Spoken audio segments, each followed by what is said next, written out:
Hello Leo, welcome back to my channel. I am Mariana and I will do the vibes inside for you today. So the cover photo talks about the wildest dreams, Leo.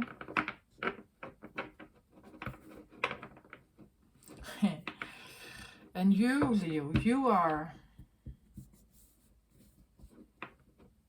well, the most fiery go-getter fire sign in the entire zodiac. So the wildest dreams for a fiery,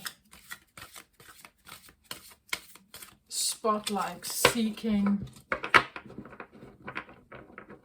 feisty,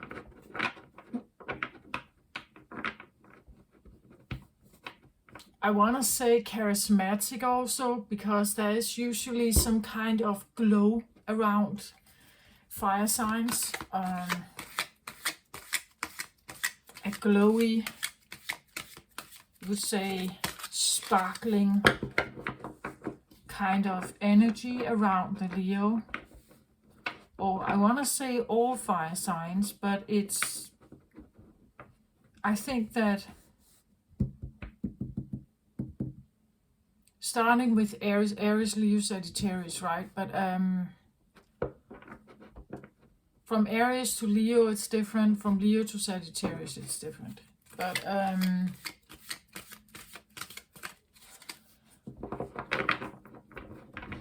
so the wildest dreams, Leo. Again, now we have, depends on who you are here. Are you a Leo sun or are you a Leo ascendant? There could be a big difference in the dreams here. So it also depends on, I would say, where you are in life, perhaps. I think that Leos per se have an innate inbuilt feeling of needing to become someone. Like they have to make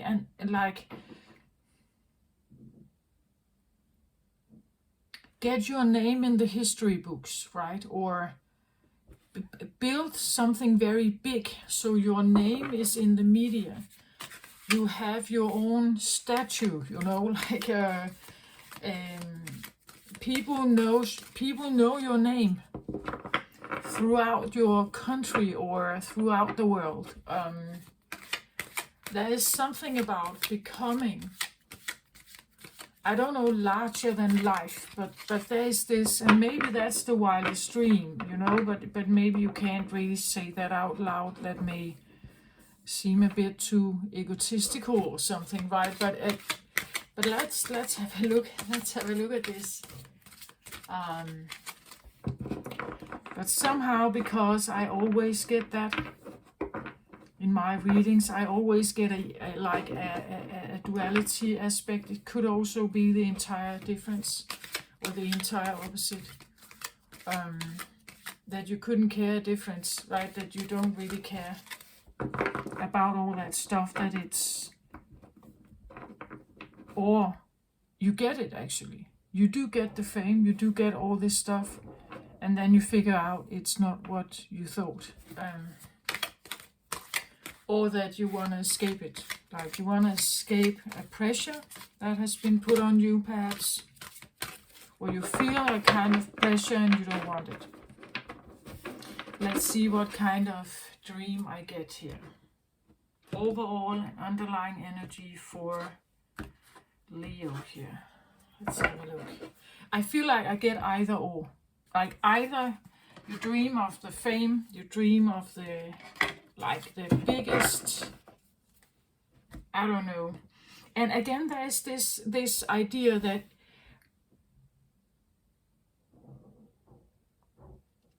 it's what you're driven by, because if you have a big ego, and I believe Leos do have big egos, it doesn't have to be a bad thing. Like you can literally create like something big that can help a lot of people. It helps you. Otherwise, you're not doing it. So let's just get that out of the question, right? You're doing it because it helps you. Otherwise, you're not doing it. But there could also be a wish to help the masses, like to help others, being a difference in other people's life, being the difference that makes everything happen, that is changing everything for them to the better.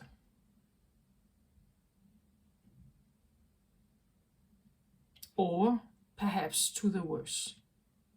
You know, like becoming a dictator or something. It depends on what drives you, right? Or, as I said, you don't want it. You don't want the fame. You don't want the spotlight. You don't want to be that person. You want out of it. It has been implied that you somehow should become big. Like, you know, like your parents have invested in you. They have given you different kinds of education, the best schools and everything, you know. And it was implied because you were the boy in the family that you should like go to the top, earn the money so you can send it to your family, or you can invest in your family, or you can, you know, like and that pressure that you don't want it. I get the feeling it's either or what comes out here. Maybe it's actually both. And that's an interesting thing, to have both. Because again, we have a shadow, right? We have a shadow, we have a sun element, the things that we show the world, and then we have a shadow. Being in the spotlight is I don't think necessarily it's always an easy life.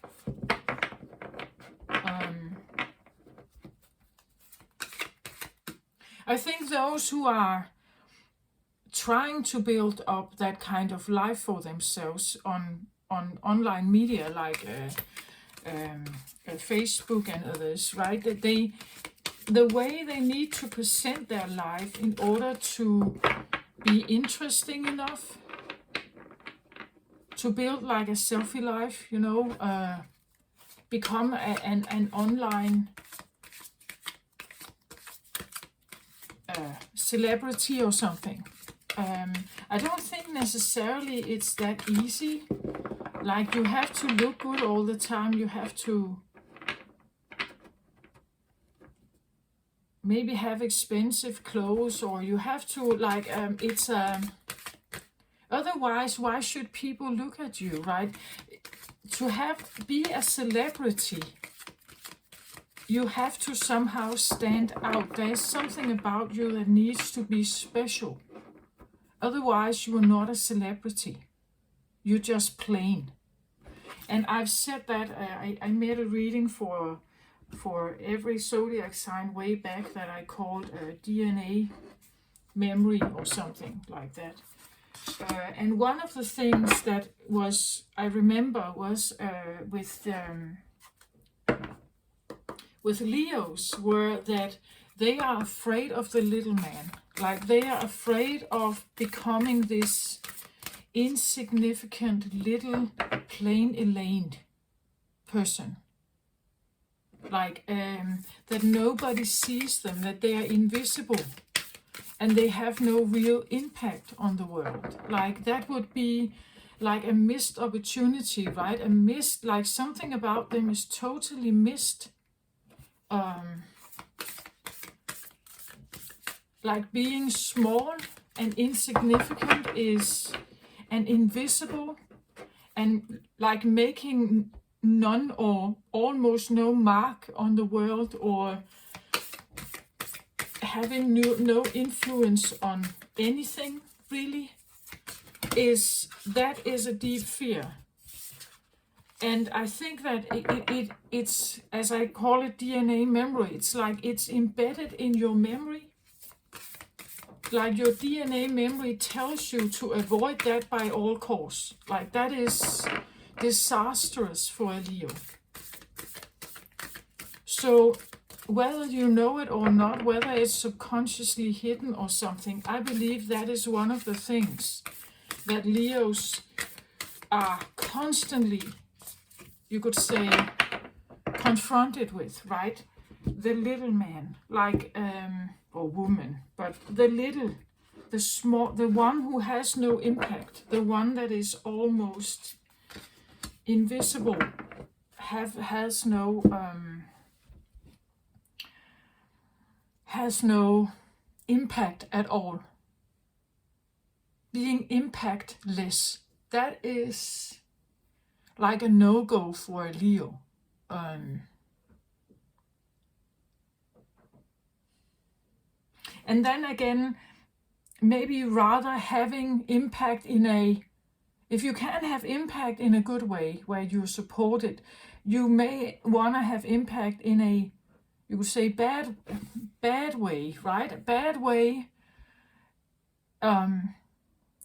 We say that with children also, right? When they grow up, bad attention is better than no attention. Or because no attention for a Leo is, I believe any child, but especially a Leo, is disastrous.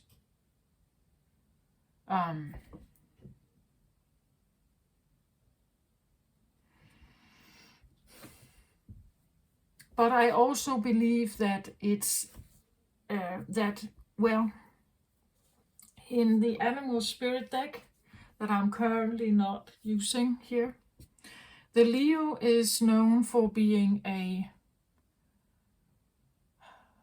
mastery level of what Leo energy can be. And the mastery level is about, you could say, realizing that the striving for the top,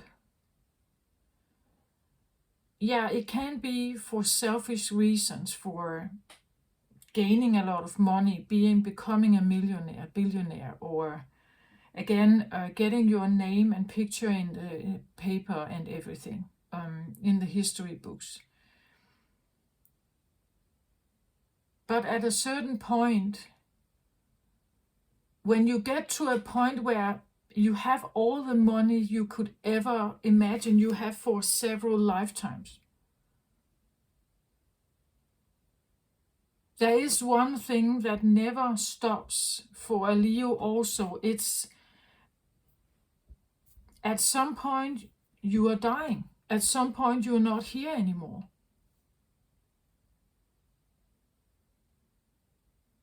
At some point, we know, like with the Egyptian kings, like they tried to immortalize themselves by creating the pyramid, and they mummified their bodies and so on into the afterlife. There was this, like, really, and these giant buildings, and a mysticism about all the rituals and spells and stuff to somehow make the soul go to the afterlife. And in that afterlife, it's like, I think that a Leo at a certain point, when they feel they have peaked very much in their career, they have more money and more power, more than you could ever imagine. And seemingly they are not threatened by, like, nobody is threatening them. I think a Leo can come to a point where, like, it's like there's no opponent anymore. There's nothing to win anymore. When you are climbing the ladder, there's always someone or something to be like you could overcome. There's always something to be won, or like a competition, right? There's always something to be conquered, something to be gained, something to know, or something to be better at. It's like a competition. And when you get to a point where there's no longer any competition, What is a Leo going to do then? With all this fire energy that wants to like, and fire, I've said that before, it cannot fester, like it has to move, otherwise it festers and then it burns you. So if there is no competition, if there is not more to gain, not more to, or you feel there's not more, you have become the best in your field, you have outconquered anyone else, you sit on the throne, undisputedly you sit on that throne.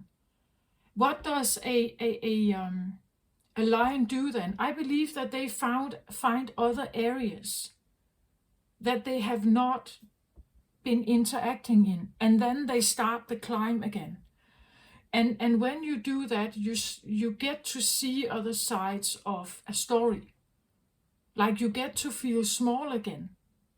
You get to feel insignificant again. You get to feel, it's like the Fool, right? Starting all over again. You've come to the world card, you sit on the throne, you know everything there is to know, but now it becomes dull. It becomes boring. There's nobody to compete against. There's nobody to win over. There's nothing to conquer. You may start in another field.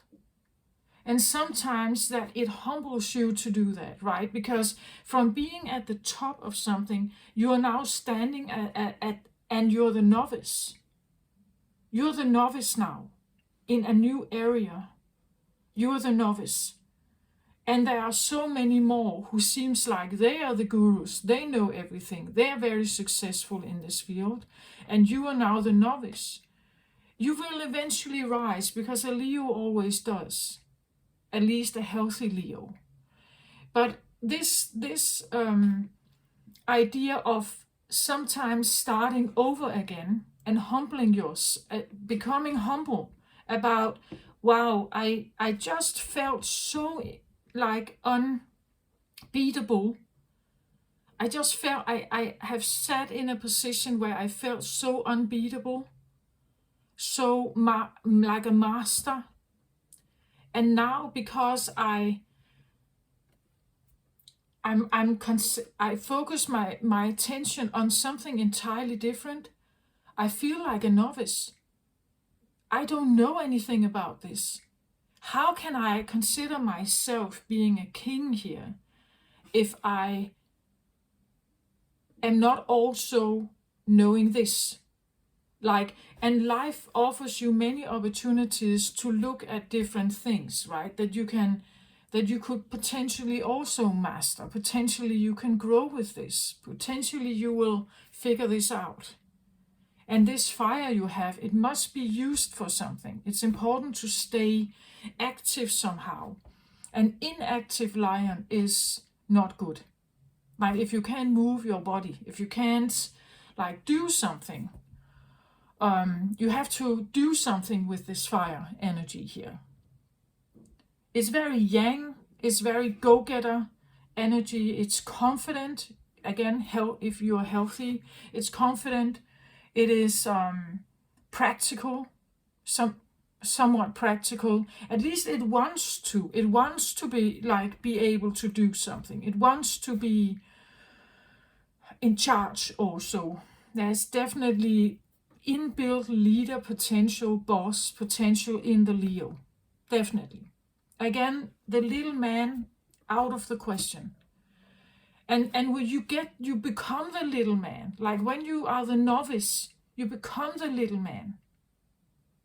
Right? Or let's say you have peaked and you have worked all your life to get to this top here. And you are now, maybe you are about to retire, and you have really peaked in this area. You have created a legacy in your field. You have put your names in the books. You have created a lot of money and all this stuff. And now you're at this retiring point, or you are losing your physical power. When you get to this point, I believe that a Leo goes through a kind of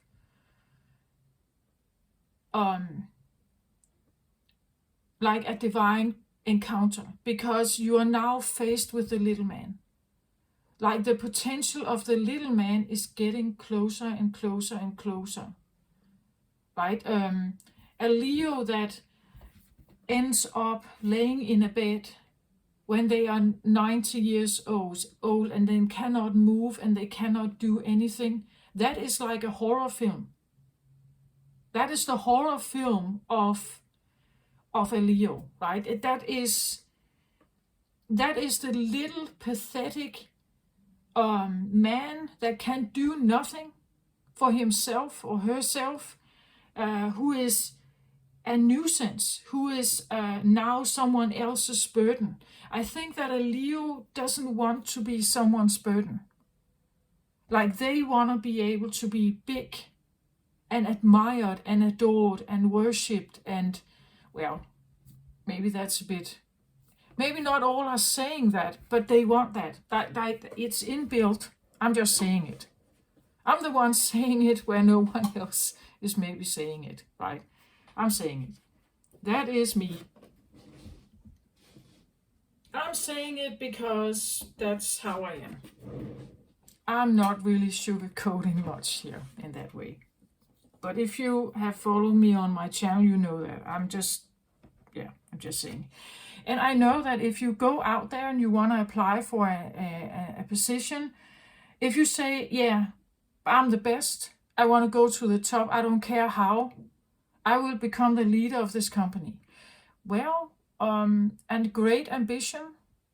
But if you sit in front of a leader, a boss, who is the one hiring you, maybe they are not, I don't know if they like that. You know, like sometimes we are not saying out loud what is potentially driving us, what is potentially our main goal, right? Because if we do that, it could come across as too selfish or too arrogant or too bossy or too, I don't know. But here on my channel, I say it anyway. Okay. Yeah, I definitely have a big energy. I also have an energy that is actually like that. This is who I am, this is where I'm going, that's it. Take it or leave it. That kind of energy is what I have here. So let's have a look at this one. 5 of Fire. Okay. This is not the best energy here, Leo.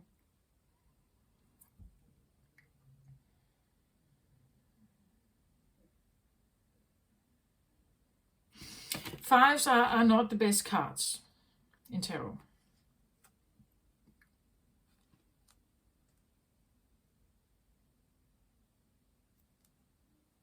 Five of Wands is struggling.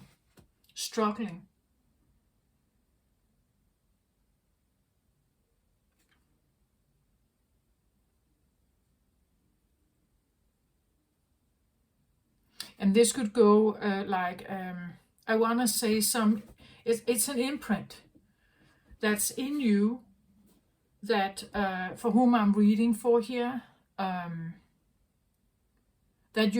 I feel like you're realizing it, you know this, you know it, like you know that there was something perhaps in your childhood or when you grew up, where you felt like life was a struggle. Life was a struggle. There was pressure here on you.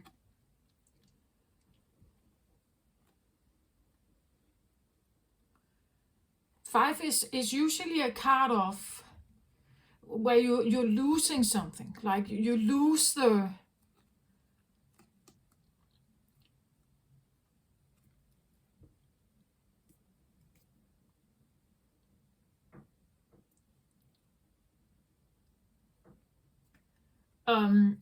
but I think you know this, at some point you lost some of your fire here, or that some of your fire was changed. Five talks about change, big change. That some of your fire was changed.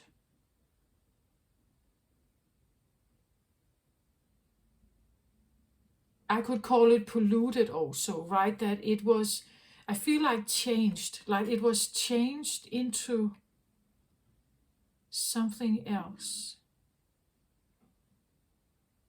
That the fire was changed into something else.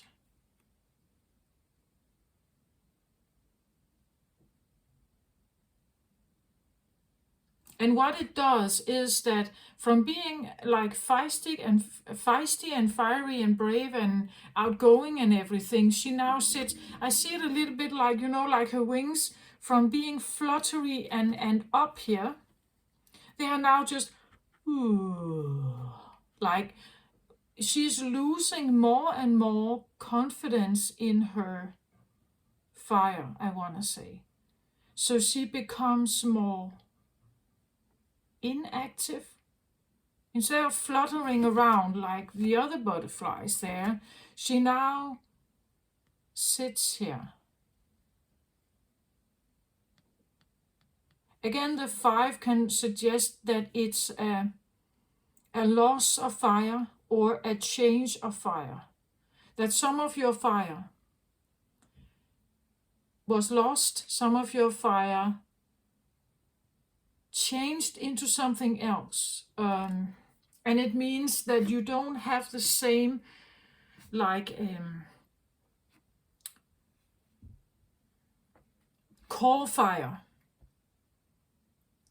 The core fire in you is not the same as it could have been.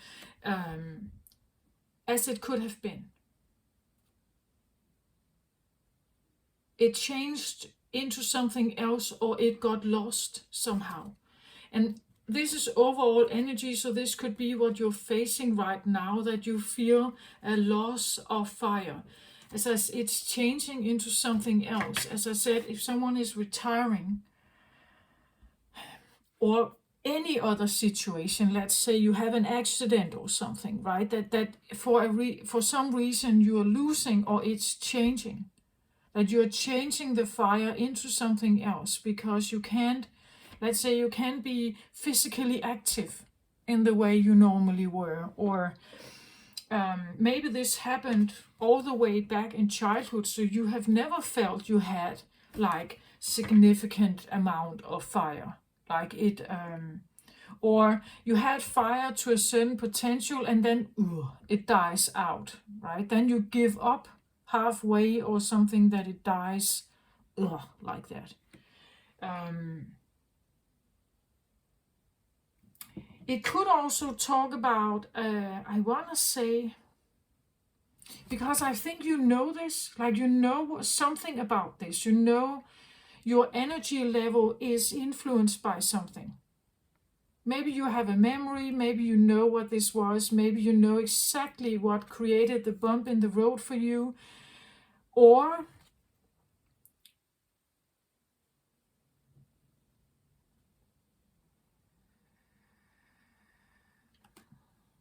actually, because I talk about 5 is a change of fire. Loss of fire, it could be also, but I get more changing the fire into something else, or a change of fire. Again, as I said, maybe you are, if you can't, you know, like be physically active and do stuff with your body, like marathon running or something, I don't know, right? If you can't do that anymore for some reason, you are maybe changing this. Let's say you're changing the fire from fire into air. So your go-getter energy and your knowledge about how to climb the mountain, what to do, how to build this, or how to use this, you are now changing it into like wanting to become a teacher, you know, like you want to teach others how to do this. You want to write a book about it. You want to become an instructor. So instead of doing it yourself, running out there yourself, you are now becoming a coach, you know, like a football coach. You're no longer the pro football player. No, you are now becoming the coach because your fire is changing. You're changing your fire, or you're losing it, and this is on your mind, right? You're losing it, or you have been losing it, or you lost it at some point, and because of that, something is now in your awareness what to do because of this, right? What to do because of it. But you see my point, you are from having the fire yourself, you are now, you're maybe losing it,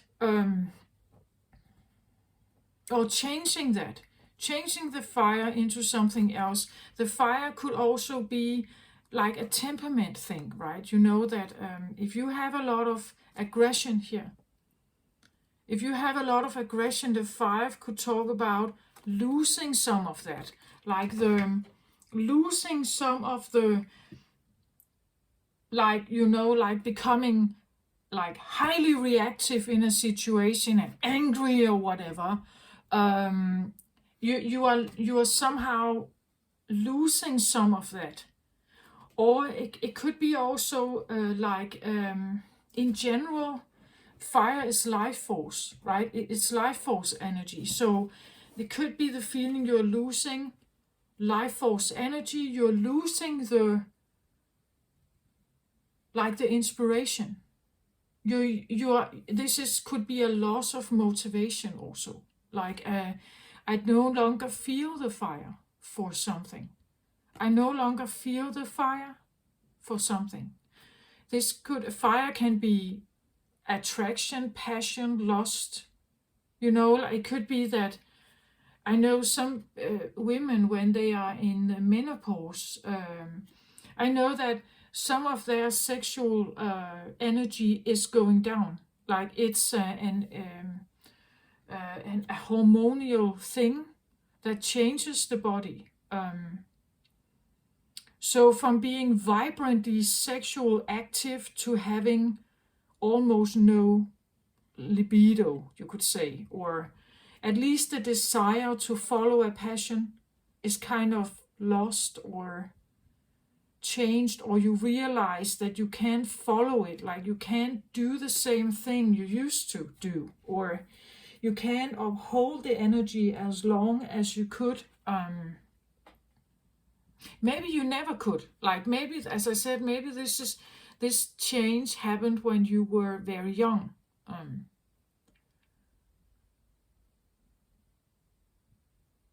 And normally this card talks about that you have lost something, that something is lost, or it got changed into something else. So from being highly active, fluttering around, you're now more procrastinating, you need more rest. You need to take more time where you just sit here as the little butterfly, or you sit here and you can't join the party as much. You can't join the party as much. Or you're choosing not to join the party as much.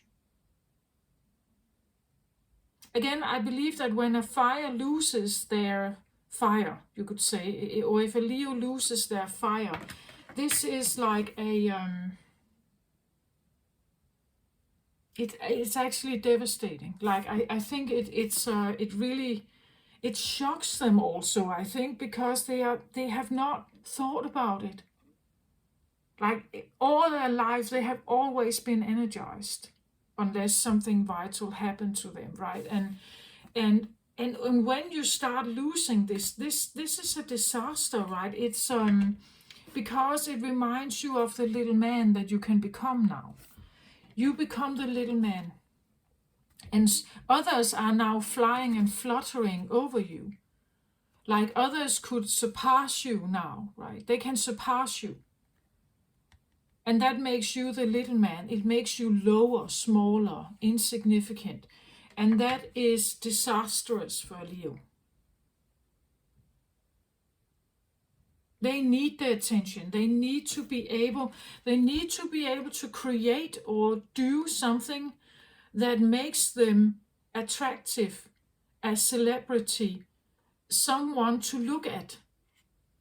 But this feels a little bit like they have lost the mojo, or they have lost the, like, I can't keep this up anymore. But I have to keep it up. Otherwise, I'm not the Leo. I'm not the celebrity. I'm not the strong, feisty, majestic, important leader, boss, or CEO or something here. I have to be in charge. I have to be the big one. I have to be the strong one. I have to be the most attractive. Right? This could talk about losing attractiveness. If this is a woman, it could talk about aging, right? It could talk about, I'm no longer, I can't fly as high as I used to because I don't feel it. I'm in menopause. My body is aging. My body is changing shape. The hormones are all over the place, and I just feel miserable here. You know? Okay. Underlying energy here, 5 of air. So interesting. 5 of air and 5 of... I said that, didn't I? I said maybe you're changing it into air. Like 5 of air. And then I talked about being the coach, the writer. Air is about communication. It's about maybe passing on your knowledge to someone else, being a teacher, communicating. And here we have the 5 of air. So the 5 of air in you is a driver. I call this a driver. It's like a feeling, something inside you that kind of drives forward some kind of process. It pushes some kind of process forward here for you to see or understand something. So the 5 of air is also not a good card. This is terrible card. Again, 5 talks about losses, change, or losses. 5 of air would be 5 of swords. 5 of swords is like lies, betrayal, backstabbing. It's self-sabotage, perhaps. It's an energy that is not supportive. This is not a support. This is an energy that it's not support. It's not a positive, supporting way of thinking. It's actually the opposite. That could be like trust issues here. That could be like lack mentality here.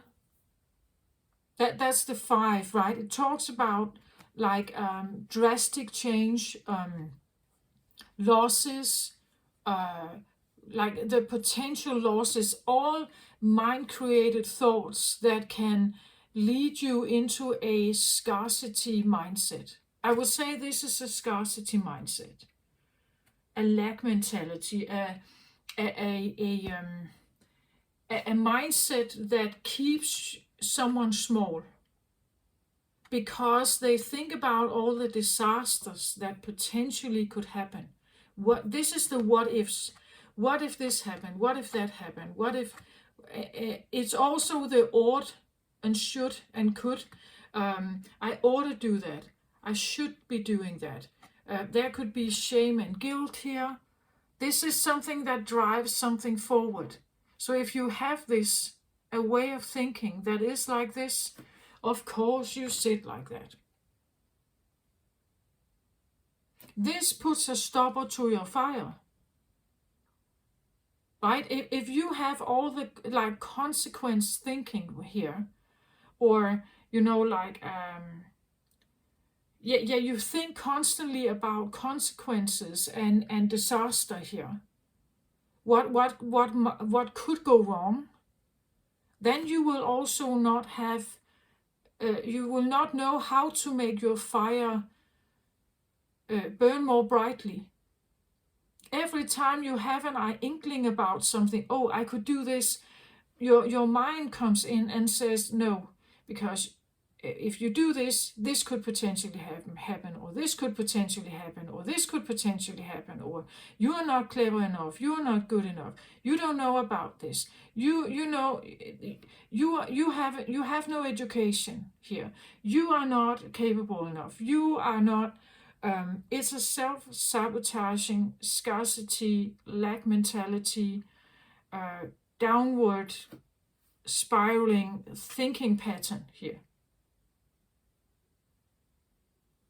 And it's a driver. It drives your manifestation forward. It drives what you're manifesting.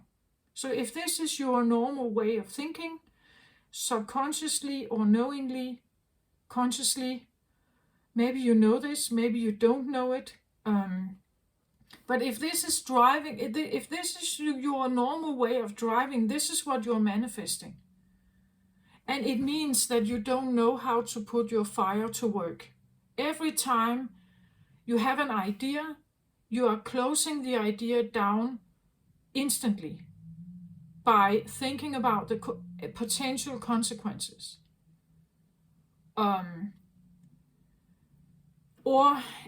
And therefore this one cannot take action. Right? This one sits in procrastination because this one never allows you to trust your dreams or never allows you to move forward. This is a stopper. A stopper of, let's say, dreams, a stopper of visions, a stopper of, and as long as this is active in you, this one will sit. Because they think, oh, I could do this. Then your mind comes in and says, no, you know that what happened last time, you know we fell down, you know that it was bad, you know that you can't do this, you blah, blah, blah, blah, blah, blah, blah. And then they say, oh, okay then I just stay here. So this is a Leo who is in a like really bad place for a Leo, right? This is terrible, Leo. And I have read more. I've made several readings for years now, I think, for Leo that talk about a Leo being raised as a dog. They were raised to become like a follower, like a dog is. A dog has a master, and the master decides what the dog can and cannot do. So a lion made small into a dog. That is terrible. That is like the little man, as I said. That is really bad for Leo. So there is something to be overcome here. There is something to be overcome. I say that the 5 talks about change, drastic change. This needs drastic change. Like a drastic change for this one to make drastic change. So this is like, as I said, it's inbuilt in you. It's a driver that comes from within you, like from your core, from your innate being. There is this.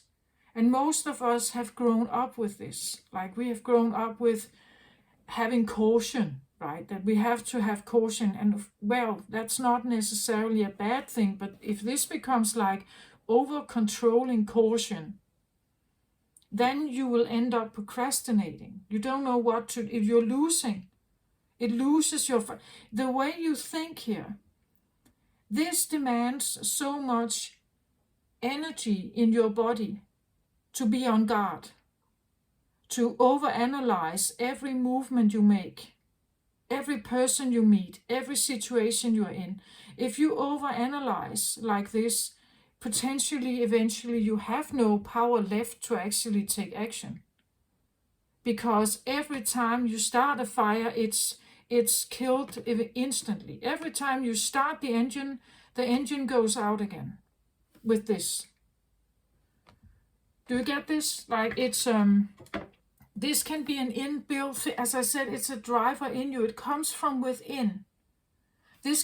Sometimes this manifests as an external thing also. So if this is in your core somehow, you may have people around you that constantly caution you.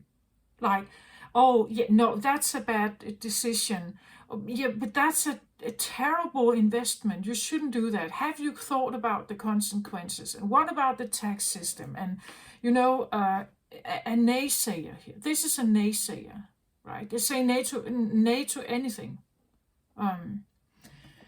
So you may have this as an external manifestation, also a person in your life that keeps saying this.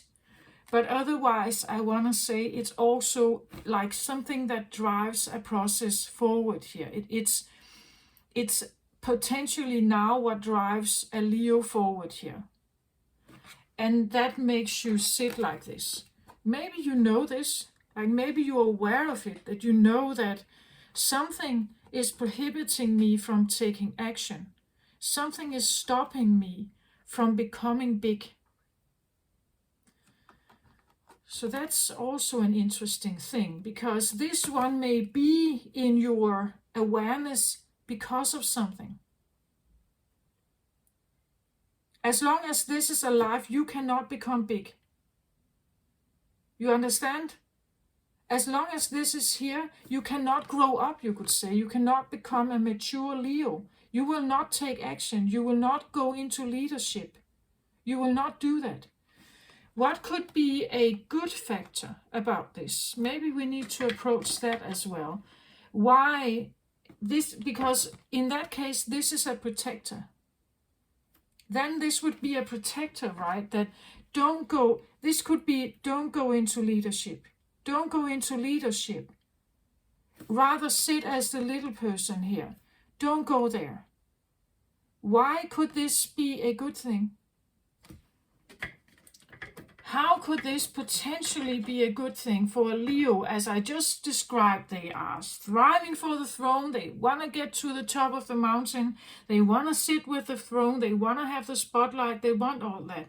But what if this one actually doesn't? Or I think that this Leo does. They do want to get to the top, but something here is stopping them. And it's terrible. The fives, usually the feelings and thoughts that come with 5 cards, they are terrible. Like they are really...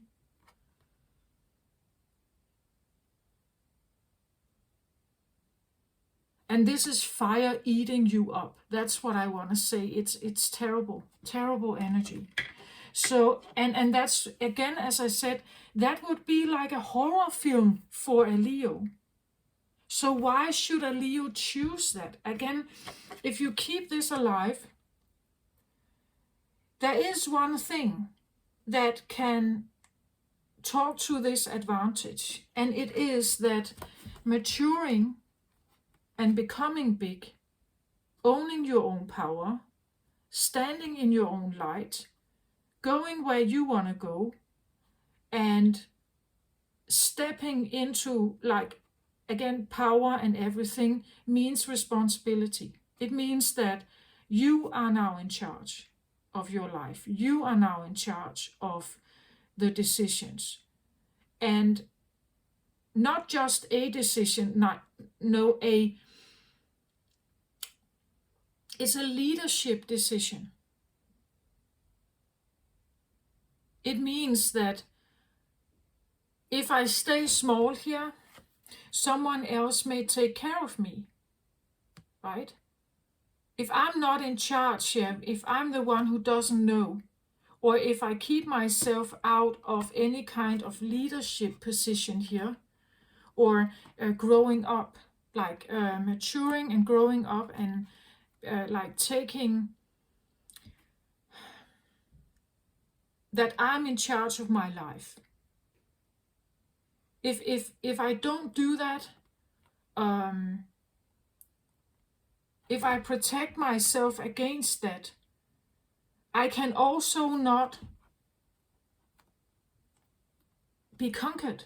Like we know, like a king in a kingdom, well, sometimes there are war, and sometimes a kingdom can be defeated by another king or by an emperor, right, that comes in and wants to like take yours. It wants to take your land. It wants to own the things that you have built, you could say. So by staying small here, you are somehow protecting yourself against becoming big, and therefore also protecting yourself for having something that someone else would desire or try to conquer to have.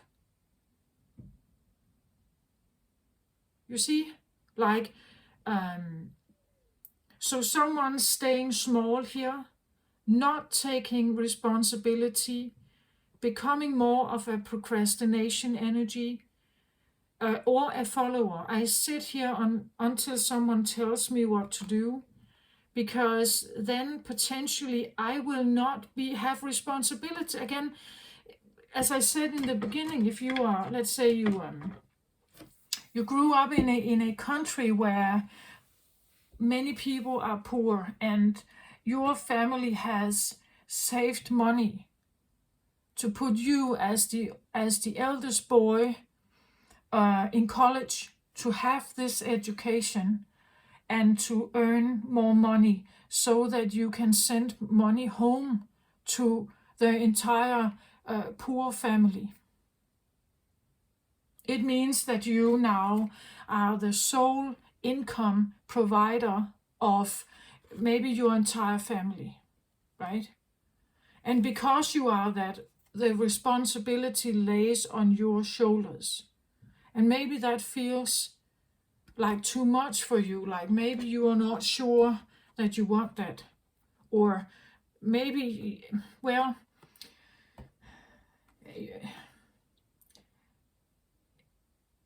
yeah, or you don't feel that you can do this, right? Again, the 5 is usually where you are in a lack mentality position. You are thinking that it's not possible. So owning up to being a Leo and taking charge and maturing and like saying, damn it, I'm doing this, or hell no, now I'm taking action. For now, this one whom I'm reading for, they are not doing it. Like they're not doing it, and there could be a reason for that, right? There could be a reason that maybe they don't wanna. Because when we step into the light, we know that with like royal celebrities, right? Sometimes they don't have a choice because they are royal and they are born into the royal family. They must become public people, right? They will be photographed. There is an expectancy to step into this like role, this public role. Some desire it. Like they long for that public role, they long for this public celebrity thing. But I think this one, whom I'm reading for, they are not. It is expected, I think, of them. It may be expected of them, or you feel it inside you. Like you feel there is this, I should be someone who did this. I feel the should, right? I feel that I should, but I don't have the confidence. I don't trust that it could be a good thing, that something good will come of it. And therefore I'm really not, I'm not doing it. Like I'm holding back. I'm holding back somehow.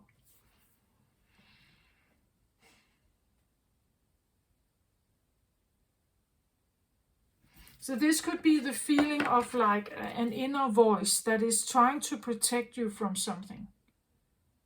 Again, this can be a thing that has been created when you were very young. I said this earlier, that the 5 here, 5 of Wands for me, can be childhood issues, something that was created, formed, shaped when you were a child. And the reason is because at some point you didn't succeed. Well, look at her, like she is a ballet dancer here, right? And a ballet dancer is usually, they dance on a scene. And if people like what they see, they will applaud. And they will think of this ballet dancer as a beautiful ballet dancer, and she deserves applause, right? What if you tried to attempt something here with your willpower here? What you tried to attempt something when you were younger, and you did not get any applause? Actually, it was a bit of a disaster. All your effort here, all the effort you put in went by unnoticed. The effort you put in went by unnoticed. Nobody saw you as special, or nobody saw you as, like you were maybe one out of, we see it here again, this interesting with the butterflies here, or no, these are doves here, but let's say that you were one ballet dancer out of many ballet dancers. And you wanted to be the one who stood out and people saw you and would applaud you. But people didn't. Like they didn't see you as special. They saw you as exactly one of the other doves here. So it is... You were not considered special. Maybe you were one out of, I don't know, 5 siblings, right? And you were considered a child as any of the other children, but not like a special child. And Leos do want that. Like they need to feel that they can conquer the world, right? Therefore, they will request to be seen. They will ask for attention. They will look at me, look at me, look at me. Here I am. They have loud voices. They have big temperaments. They have to have that. It's a way to be seen. It's a way to create attention. It's a way to, like, tell the world what they want. The leadership in them is already present when they are children. Like they want to be in charge. They want people to do what they want. They want others to follow them. But I think that this didn't happen. Maybe you were somewhat ignored, right? People didn't give you that attention. You were not treated more special like anyone else. And that created a feeling of, it could have been, right? It's an example. It may have created a feeling of, as I said, the little man. That I am not that special. I am just like anyone else. As I said, you were the dog, like you were raised to be the dog or a dog.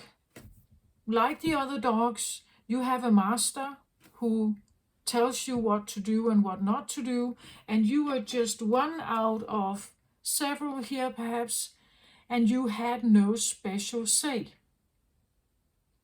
And because you didn't get to have a special say, you grow up to believe that you still don't have a special say in anything here. You don't trust it, you don't believe in it.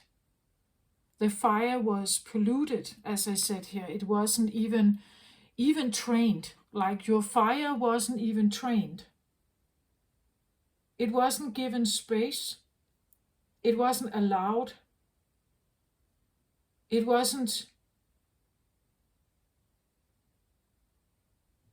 I hear tempted, but I get more like tempered. Like it wasn't tempered. And in that way, I feel like It's almost, as I said, tempted or tempered, like because you can tempt your fire, but if you tempt your fire, you must also be able to temper it, like to temper it. And I think you know that, like if I take this action, I must be able to temper it. And I know that I cannot because so if I'm tempted to do something, I must be able to temper it also. And I don't know how to do that. It's because it was never, I never got to train it, right? I never got to train it. Actually, I was considered just one out of, I had no role model, you could say, who could see the potential of my, it's like parents misunderstand their children. I think that when they, and you can shut the fire off in a Leo here. You can make them second guess themselves a lot. I get it that Leo children can maybe really be a handful, especially, let's say, if you are a very sensitive parent. That you give birth to a Leo, but you are a sensitive water sign, right? These two, they will probably create steam because this is difficult, right? So let's say you had a very you have sensitive parents or watery, emotional parents, right? Or something like that. Or earthy, practical, watery parents. And you were the Leo here. And you came in here and you, of course, as the Leo child, you would try to push forth your attentive needs. You would be loud. You would maybe be, as again, fiery here. Maybe you would run, like you would run around the living room because you have all this energy. And if you were shamed for it, right? If you were shamed for it, or you were put to, now I get something like, instead of just running around the living room, now you were asked to use your fire on something you disliked. Oh, you have all this energy. You need to go to football then. Become a football player, right? But you actually didn't like football. You became the football player because it was a way of, like, maybe get some steam out here, get some energy going. But you were not good at it, right? It was not your thing. It was just what you were told to do, right? You were told to do this. But it was not your thing, and you didn't stand out, and actually you may have hated it, right? And somehow it could have created this, that when I am attempting something here, I usually don't succeed. So why even try? Why even try? And I will not get the attention that I may have been looking for anyway. Because you're not an air sign, right? You are a fire sign. So maybe you have been, again, as I said, maybe the fire was changed into something else. And I did actually say air, changed into air. So instead of you being a Leo here, maybe you were programmed or raised to be more of an air sign than a fire sign. More of an air sign. An air sign, well, an air sign can be, well, an air sign can also be active. Gemini, Libra, Aquarius. An air sign is about communication, words. It's, you could say, like social constructs in your brain. It's the word choices you have. It's how you see the world, your perception. It's maybe about becoming very clever.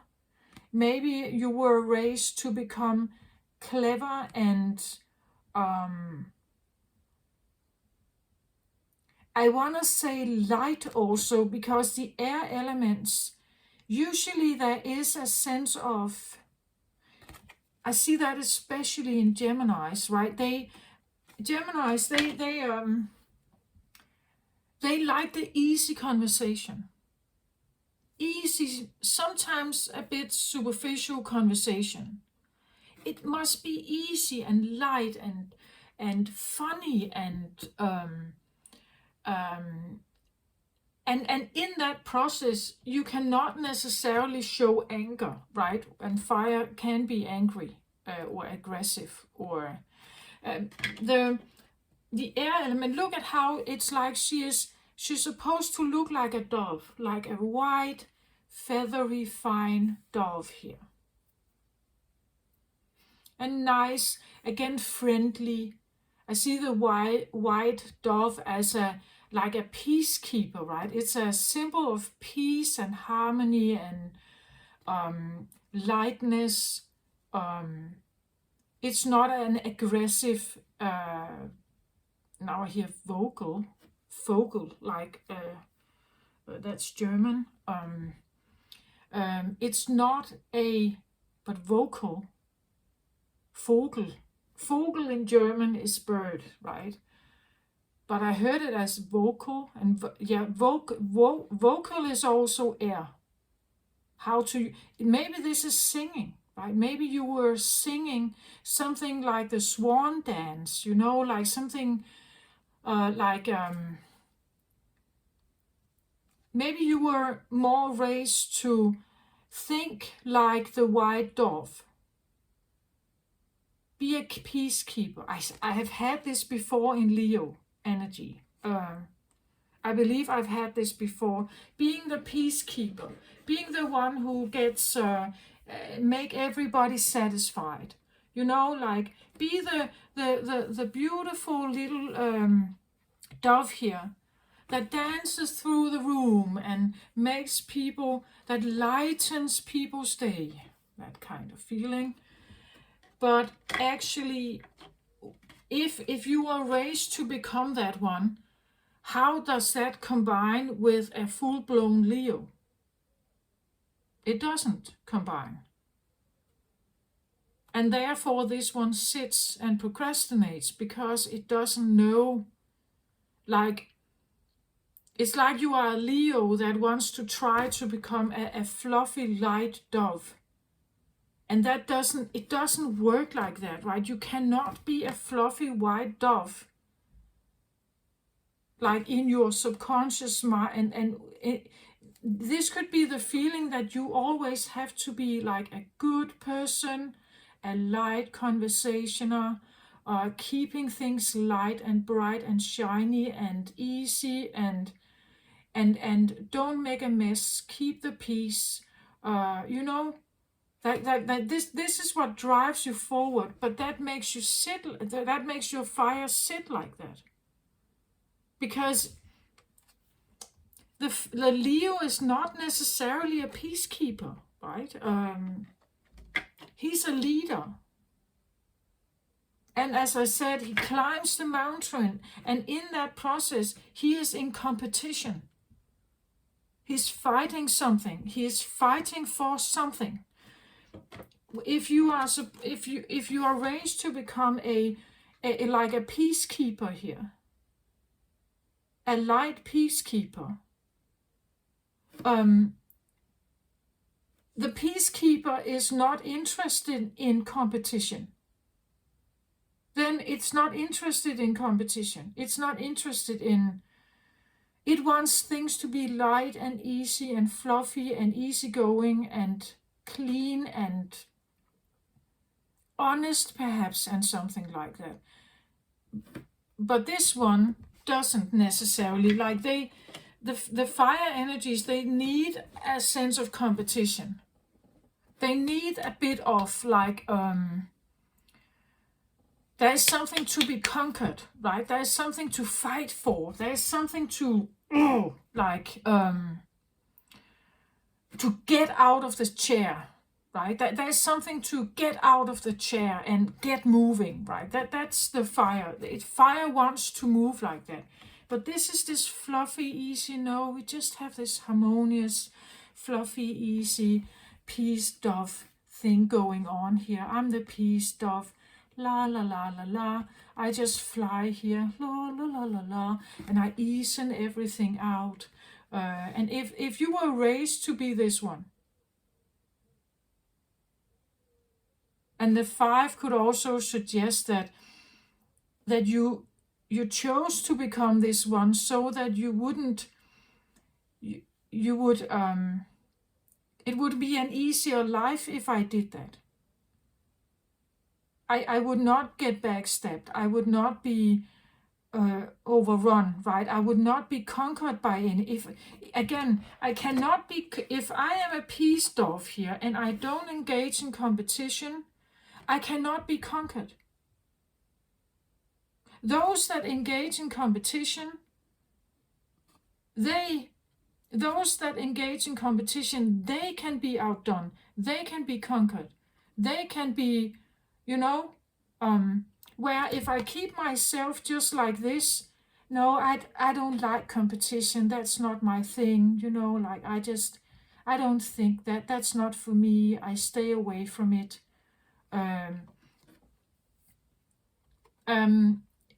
It means that, yes, you may stay out of it. This is a protector, right? It may keep you stay out of trouble, defeat. If you engage in competition, yeah, you can be defeated. But you are defeating yourself anyway. By staying out of competition or by keeping your life very easy and so, you are not allowing yourself to grow and learn how to temper your fire here. And tempering your fire also means that you need to deal with defeat. There is a potential for defeat, right? That when you climb the mountain here and you will meet other competitioners or, co-workers that you are maybe competing with to get to the top, or you need to learn stuff to become more better perhaps. And every time you face that, every time there is a new lesson to be learned, a new boss to get around, or I don't know, every time you will be faced with an opponent that potentially you must conquer. You must engage in the competition. You must engage in the competition, and potentially you could be defeated. This could talk about defeat, right? The loss of fire, the loss of the energy to compete, to engage, to learn, to conquer, to claim that power of yours, to become big, learning to accept that sometimes the throne, the crown, feels even better if you have had defeat along the way. If you've had defeat along the way that pushed you down and became the little man again, but you didn't stop climbing, you still tried again and again and again. It feels so much sweeter to actually get to the crown, to get to the end point, because you really had to fight for it, right? You really had to. And the Leo, they want that somehow. They want the competition.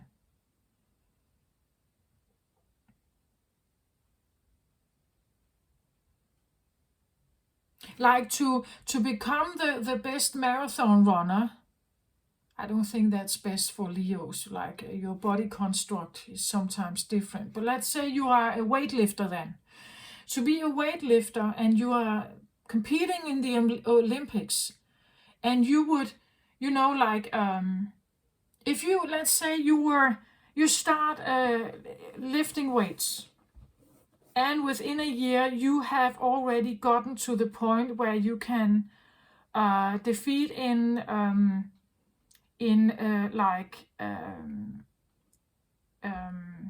competitions in your country.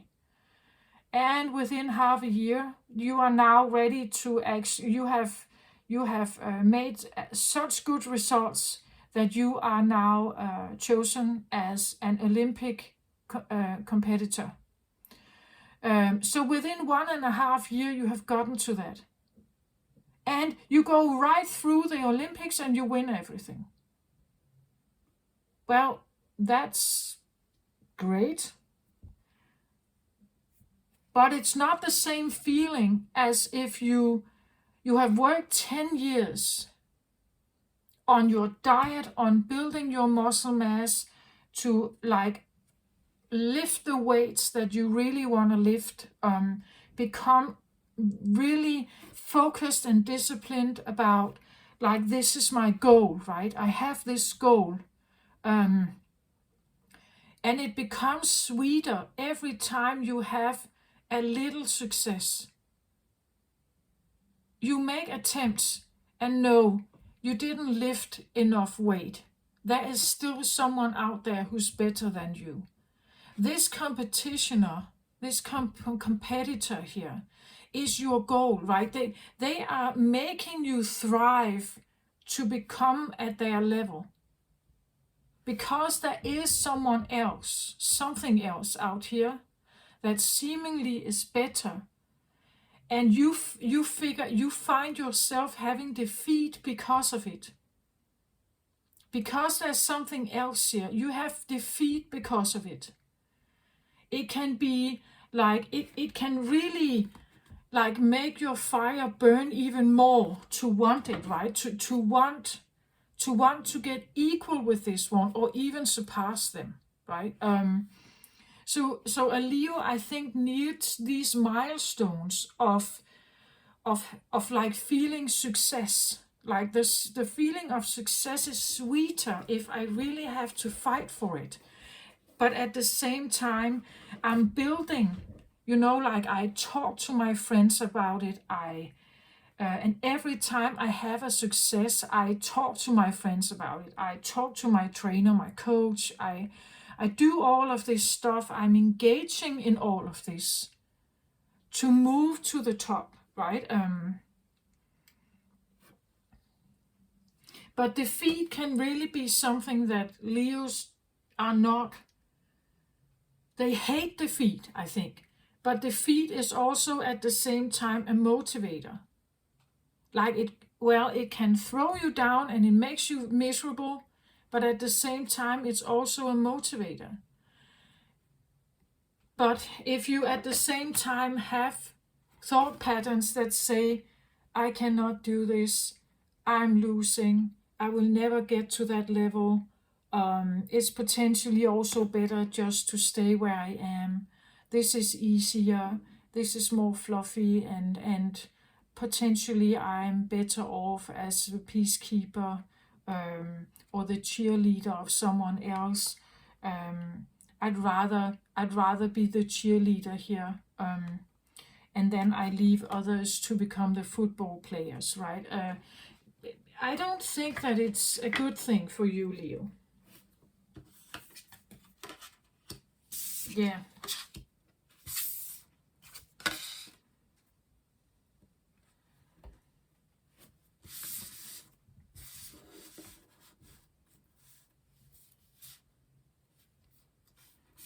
So I have to stand still.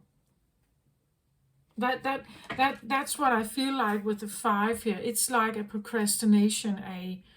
I'm not moving. I'm not doing anything.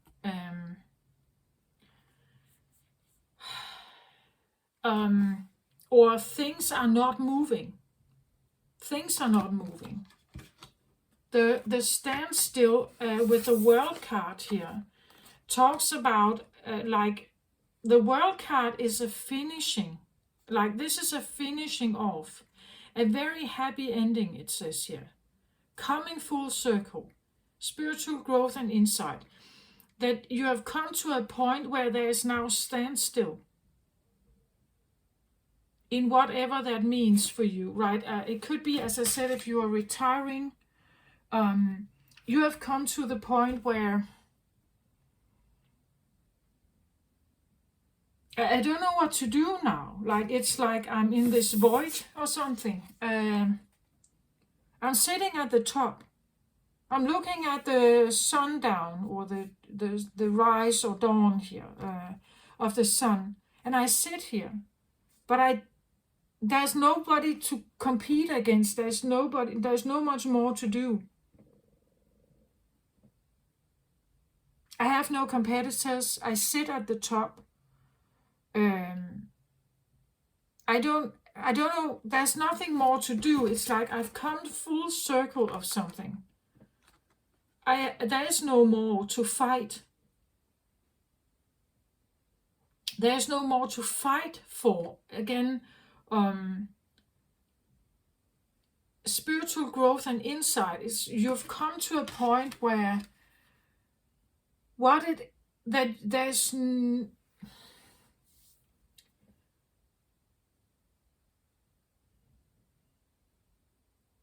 I said it also in the beginning, something like if you have come to the top, you've mastered something, you have figured out something, you sit at the top, you are the crown. You have claimed some kind of power. It's like there's nothing more to be gained here. But of course you can still hear, but then you will have standstill. Like if you sit there on the throne and you say to yourself, yes, great, I am the top, I am the master. I sit on the top of the mountain looking all over the landscape and I see the sun and everything here. But you have standstill. You come to the end of a cycle. There is nothing more to do here. You have learned whatever it is that you can learn. You have conquered any competitioner. You have done everything you could. And now you sit here.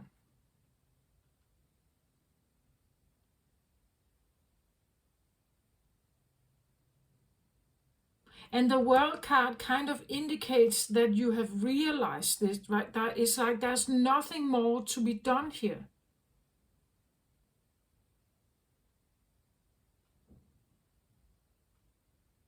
And in that moment, I think that a Leo realizes something. They realize that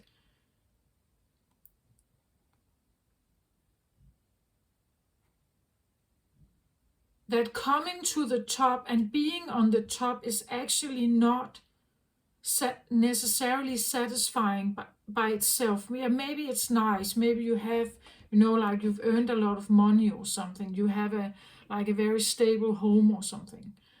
But it's not enough for a Leo, right? It's like sitting there,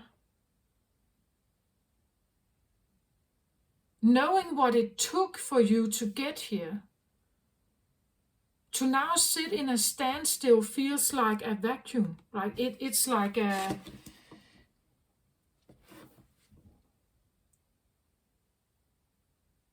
And actually, I feel like the defeat, like the standstill can feel like a defeat.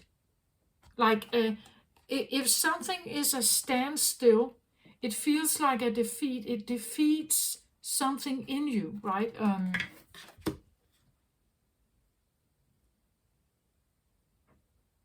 If there's no challenger, if there's nobody who goes against you, like they say, I disagree with you, or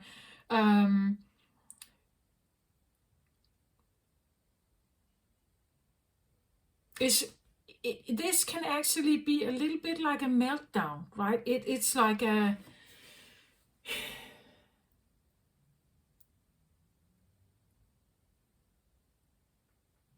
It is like a vacuum or a void where you are realizing, and that could be the lumen essence here. Lumen is usually about illumination. That you may realize something that it was never about getting to the top. Like that, there's something in the process of getting there that actually is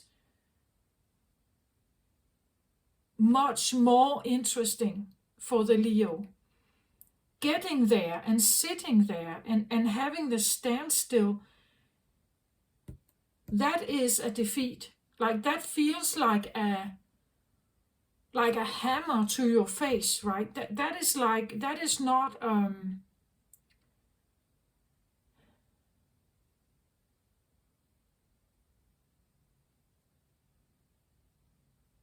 this is where you realize something here.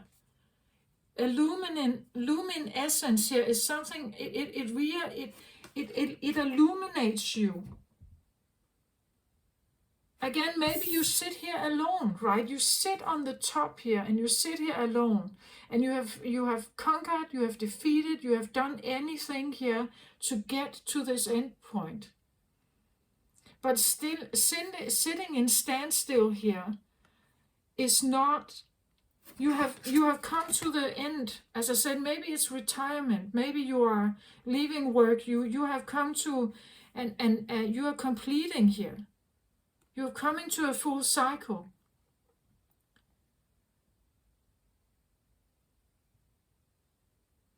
And the standstill of having a retired life. People say, yeah, but now you have done all this stuff in your life, and oh, it will be nice to have a, like a more quiet life where you can slow down and you don't have to do that much. It's well earned, right? People may say that, but actually it's defeating you somehow. It's like a defeating comment. Because a part of you doesn't want to realize that you are actually maybe losing muscle power. You are actually becoming older. It could also be that someone is realizing, yeah, I am getting closer to death. I sit here and I am getting closer to death, but that actually feels like a defeat for me, right? It feels like I have so much more I wanted to do. I have so much more to learn. I have so much more to conquer. I have so much more. And that's maybe the luminous essence here, is that it's not about getting to the top. It's the road there. It's the journey towards it. Or that if you sit here alone on top of your throne, you sit here alone and there's nobody else here with you. Yeah, you may have come full cycle, you may have created a legacy, but you're alone here. Eventually, in death we are alone. Eventually, it's like maybe you're realizing something here, realizing something that is of more importance. I want to say, when we have 2 5s here, I want to say this could be like I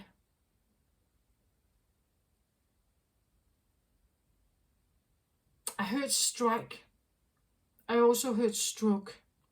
But it doesn't have to be. But the point is that it's like something comes in like a light bulb moment, right? It's like,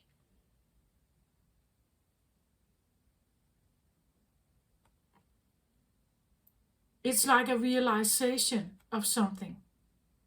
A realization of the journey. That the conquering part is, and also that you couldn't have done it without like an opponent, or as I said, this competitor here who is a little bit better than you. If they were not there, you wouldn't have like tried to, like, you wouldn't have worked so hard to get there. if this one didn't exist, you would have been on the top already. And when you are on the top, you have still stand. And the still stand, the void, this feeling of not have something to go for still. When you're searching and it's like there's nothing to, that is like a break, that could be feel like a breakdown, like that you break, suddenly your existence could break down, right? That it's like there's nothing more I can, if I just have one competitor here, I know what I am aiming for. I know what it is that I want to conquer, or what it is I want to defeat, or like have a victory over. That is now becoming my goal, right? That Peter Johnson, he is better than me. He has a better, he can lift more weights than me. So now he is my competitor, and I am tightly linked to get to his level. That is maybe my focus, my goal, and because I've had these competitors along the way, these milestones, they are, if they were not there, I would not be able to be a Leo. Like, I would not be able to have my Leo-ness come out. I need them to be there. Otherwise I can't see myself also be bigger. I can't have the victory in my own eyes and in the eyes of the public, right? I can't do that unless there is something that I can compare myself with. So comparison is important. So again, either you have always compared yourself with others and never gotten out anywhere here. Never gotten to a point where you thought you could actually get to the top of something. Or this is what you're realizing. That you're realizing that I've always compared myself.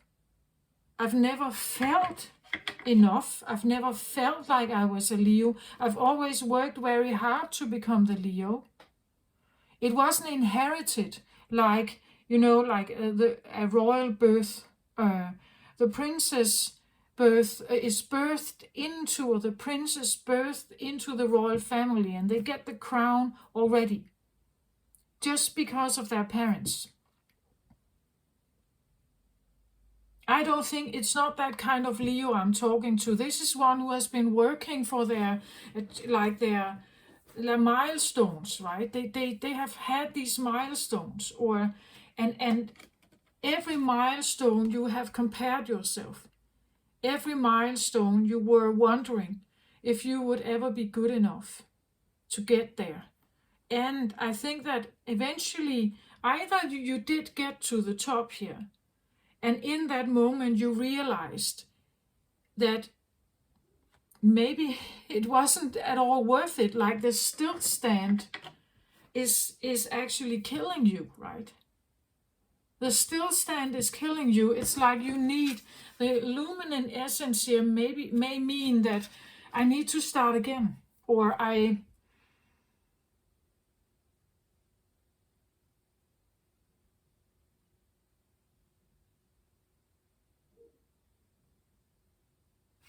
it could be this feeling, what have I actually learned? It's like I may have conquered something. I may have realized something here.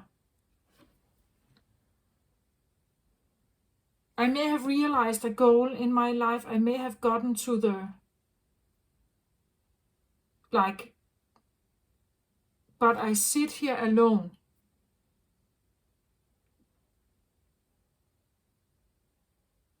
The victory doesn't taste that sweet when you sit here alone. like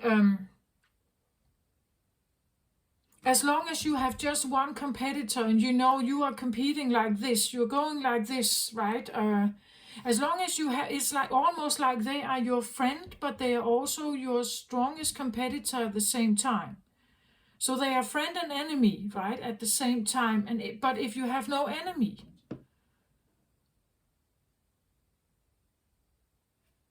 everything stands still.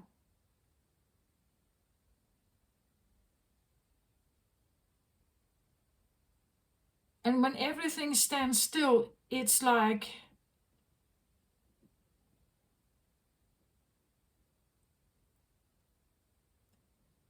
that feels awful, I think, for a Leo.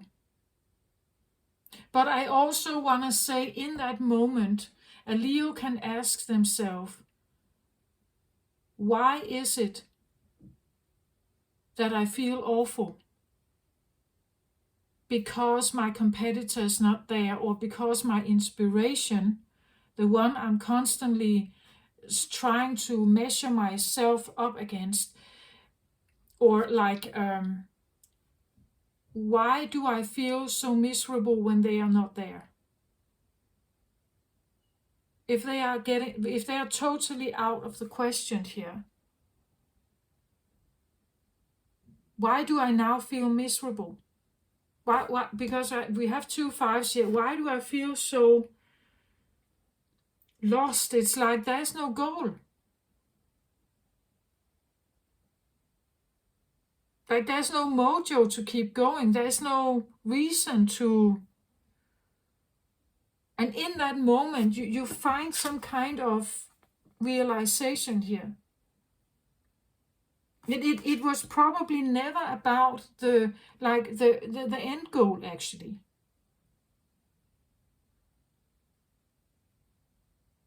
It was maybe the interaction, right? The interaction from someone here.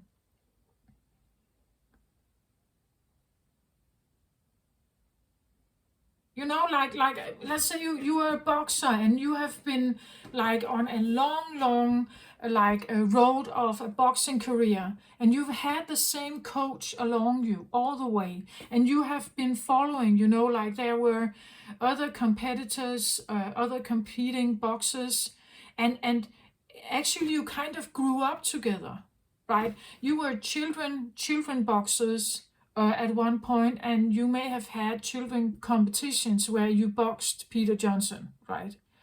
And now you have become like an adult, right? And Peter Johnson has somehow always been a bit stronger or a bit better than you. And every time you competed, sometimes you won, sometimes you were defeated.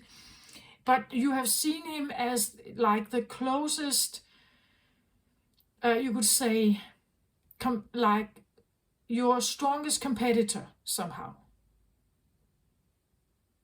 But then he stops his career. Or your coach, who has been there alongside of you 20 years, he's been there coaching you, pushing you, pressuring you to like become stronger, to become like a better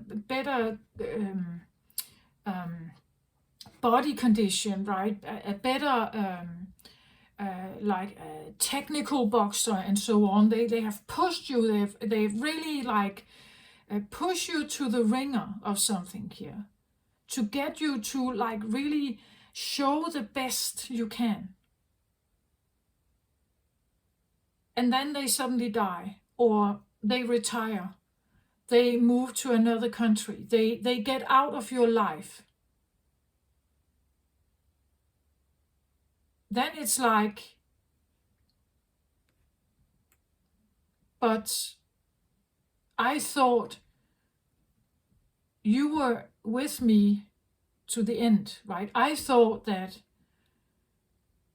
we should do this together, right? I thought that this would be,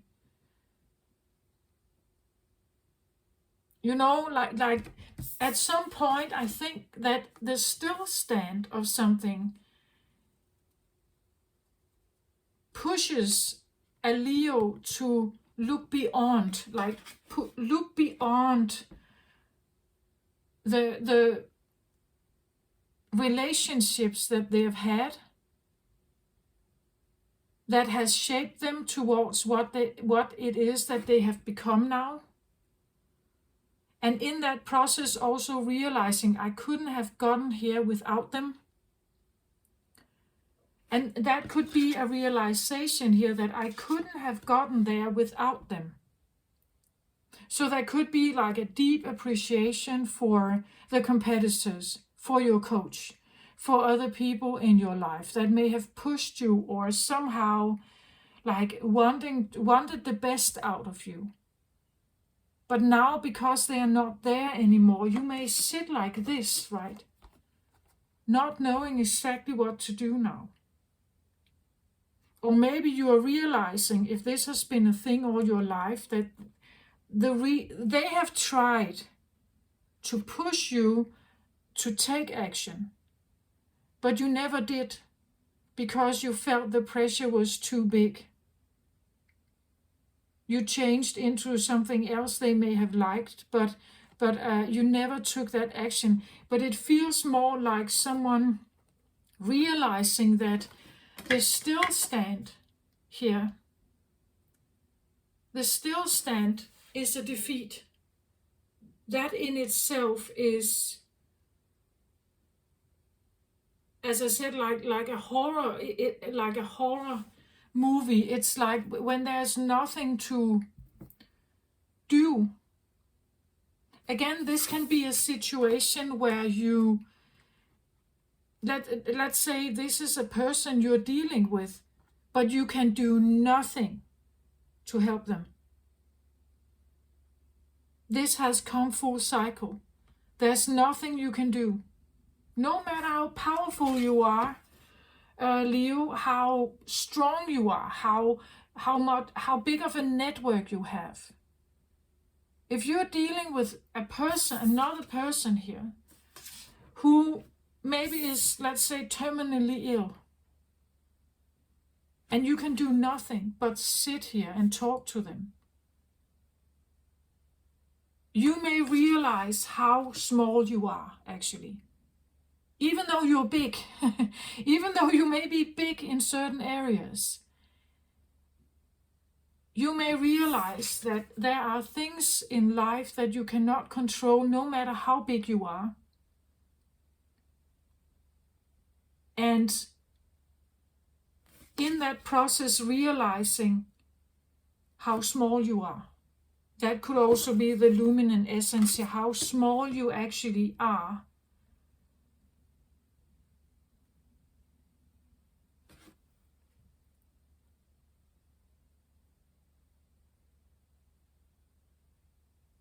Realizing a still stand, realizing there's nothing more you can fight for, realizing that this is on someone else's shoulder, or again, life is running out here.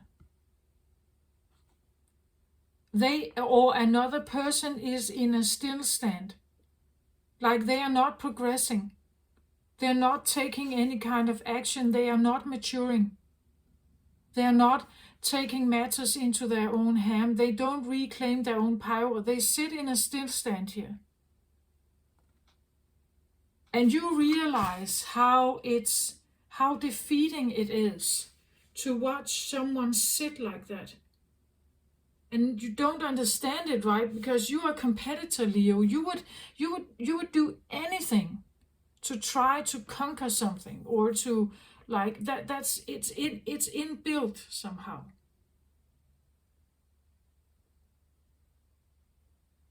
This could talk about you realize that someone else is in a still stand. I can do nothing about it. So how does that make me feel, right? That could be a luminant essence. Again, you can be big in such like a special area. You could be the biggest.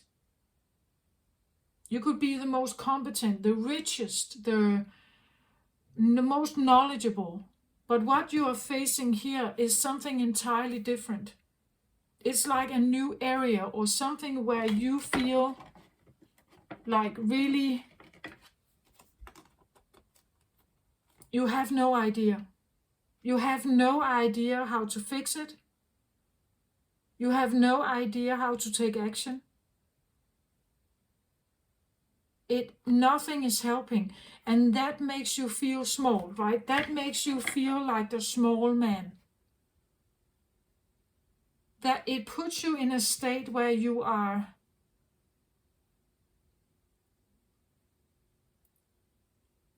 realizing how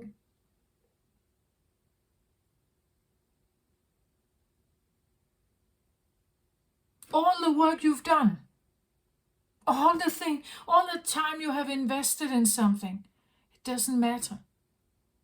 It doesn't matter, right? It could be this realization that maybe it's like I'm wasted my life. If this is a dear loved one who has come to the end here, like they are, as I said, terminally ill or something, they are getting to a stand. They can no longer be here. And you can literally do nothing. Your money can maybe provide them comfort or something, but you cannot change this fact. You know, it's like, it's a humbling experience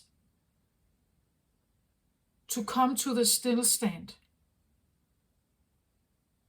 It's a humbling feeling that it's like I can't do nothing about this. So now I'm transferred into the realm of the little man like everyone else.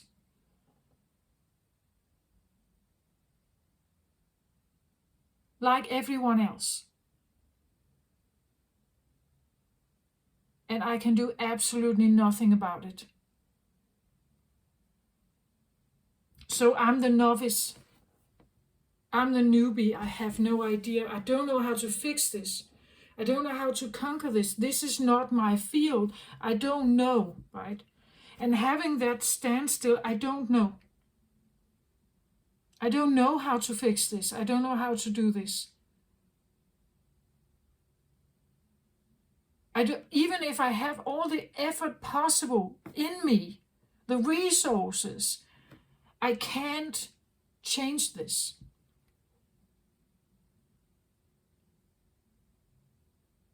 And this is where there can be this feeling of like I actually see this like a divine moment. This is where you realize that your ego is not enough. Like the ego materials of the world is not enough. The selfies is not enough. It's like you get to a point where you're realizing, and that's a divine moment, that I'm just a small person. I'm just a small human here.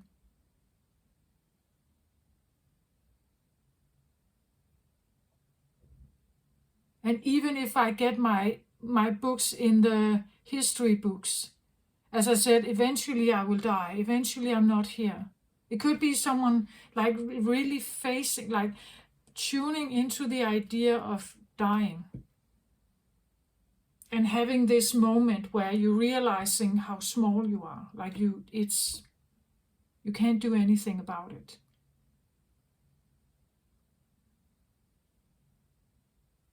Or if not dying, you know that you're retiring.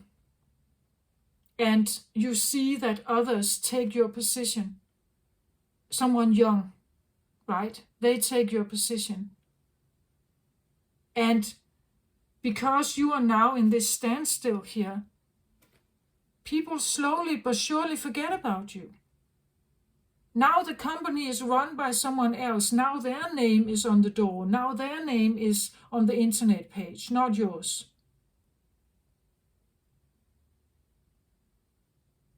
And for a moment, you are now sitting here.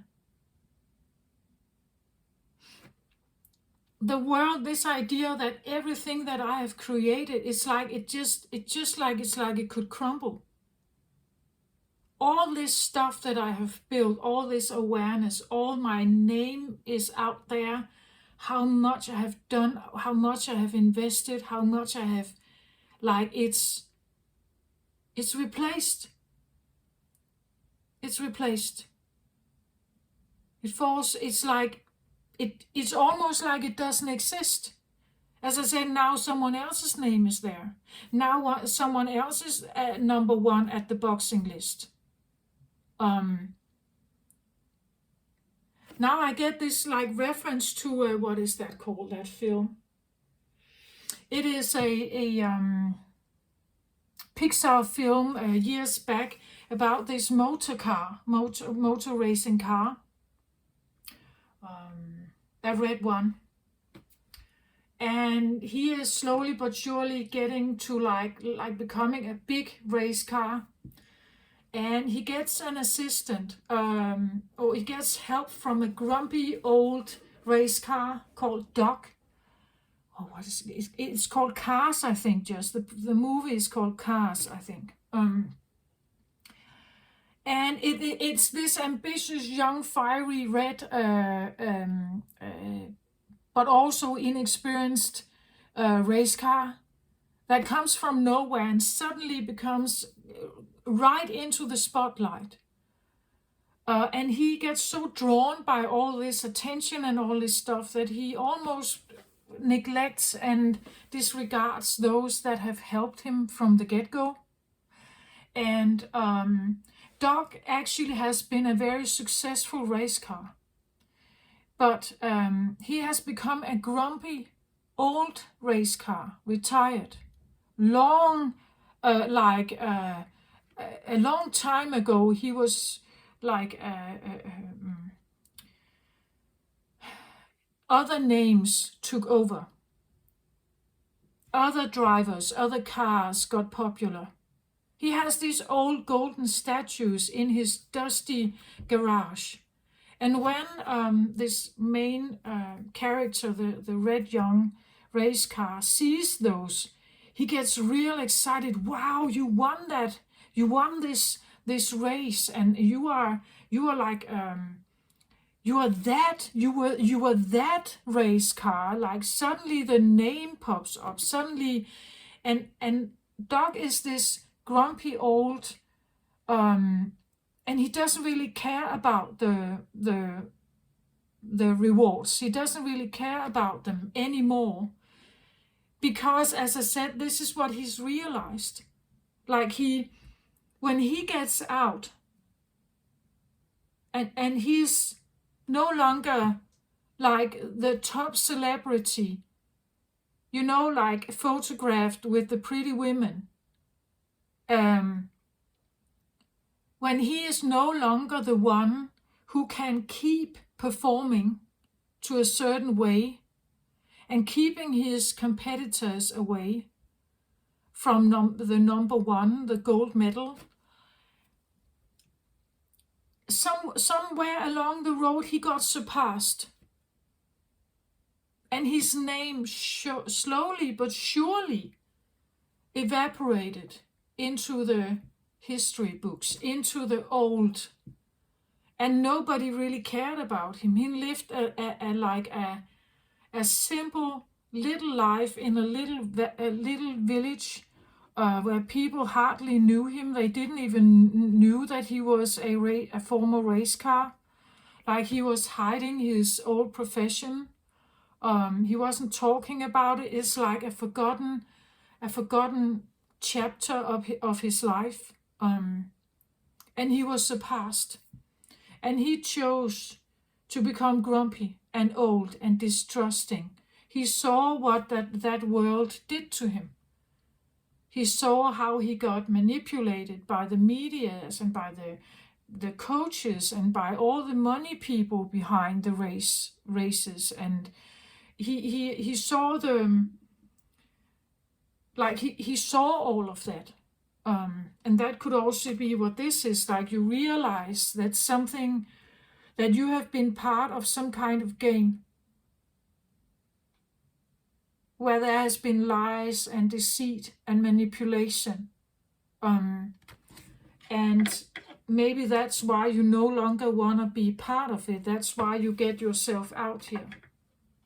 because you realize something about a situation. But you know, like Doc from the movie, he was a grumpy old race car, and nobody knew about it. Actually, around the people around him in the village, they didn't know about it. He had just been defeated at some point. Other race cars were suddenly better than him, and he was forgotten. Right? He was forgotten about. He was forgotten, put aside, sitting alone. Rejected almost, like it's like feeling used. It could be the feeling of being used. Oh, at one point you liked me. At one point, because I was keeping up a certain score. At one point you liked me. At one point, when I was following the rules, when I did what you told me. At one point, if I just kept up the appearance, if I kept up the score, if I kept winning, if I kept succeeding, then you liked me. Then I was favored. Then the photos were in the paper. Then my name was everywhere. Then I was adored. Then I was liked. But when I start not doing that, when I start not being like that performer, if I can't perform in that way anymore, nobody visits me, nobody calls me, nobody treasures me, nobody sees me, nobody finds me attractive, right?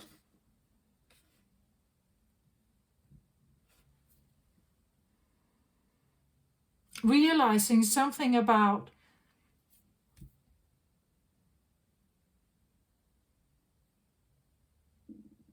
what am I going to do with my life now? Realizing something here. What am I going to do with my life now? Do I want to sit in a corner and losing my faith?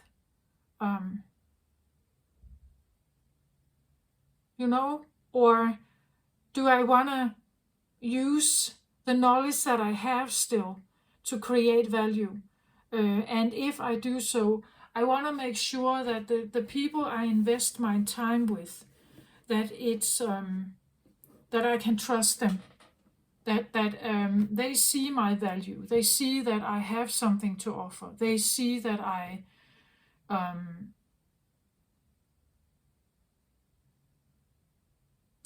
that I have something to offer. But going through a process here where you have, as I said, like it feels like a divine moment, like you're realizing something that, and it is a tough moment because we have 2 5s here. This is a tough moment.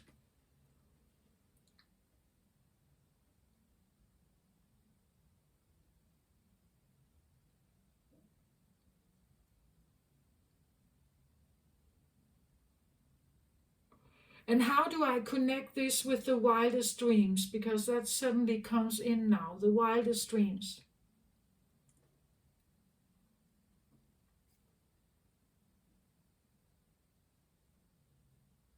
I think that it's something like the wildest dreams in this scenario is about being truly honored. It was not about the fame, the followers on Facebook, or it was not about that. It was about that those who were around you, those who you were, again, those you were in competition with, those who has been there along the way, those you tried to improve, that it was actually real.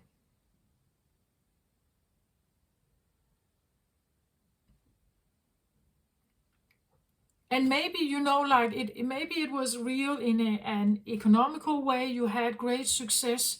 You got to a success point where you earned a lot of money, but the ones who were your supporters, the ones who were the trainers, the cheerleaders out there, they don't know you, right? They don't know you like your coach did. They don't know the effort you put in. They don't know the hardships you have felt. And where are they now? Where are they? They're gone. Right? It's this aloneness feeling. The wildest dream, you could say, because sometimes when we talk about wild dreams, we think that they are abundant. We think that they are, but you could also say a wild dream could also be a nightmare, right? The wild dream is crazy. It's it could have the biggest abundance, and at the same time, as I so many times have talked about on my channel, that one good thing also has a bad side. So fame comes with a price, for instance, or fame comes with losing your closest friends, or that big fame or flying high can come with the falling very low. You know, like there's this feeling of so your wildest dreams can become so big and so like out of the ordinary, exceptional. But if that dream bursts, poof, you fall right back into the dirt, right? And you are alone, perhaps. That could be what the wildest dream could be, the wildest ride, but also the biggest stop. You know, like the wildest ride and the biggest stop of something. And I think this is such a moment. This is such a moment where you may have had the wildest dream. You may have really, you have conquered something. You've really built something. It's big. It was flourishing. It was golden. It was everything. And then it's like you have the flip side of it. And the flip side of that wild dream is also a wild dream. Now it's just not that wild dream. It's a different wild dream. It's a nightmare, perhaps, or a horror film, as I say. The horror film is to become plain lame, to become just as ordinary as everyone else, no matter what you've done. That you're realizing, I'm just as ordinary as everyone else. I'm just like Uncle Peter, or just like Uncle Jack. Eventually, when I get to this standstill, I'm like everyone else.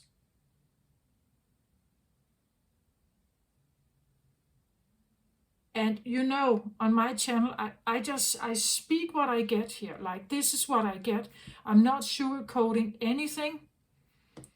It's not what I do, right? That's not, and I don't care about shadows, like shadow feelings, all this stuff. I don't care about your nightmares. This is like a nightmare. That's the luminant essence here. What you're realizing is like a nightmare for a Leo.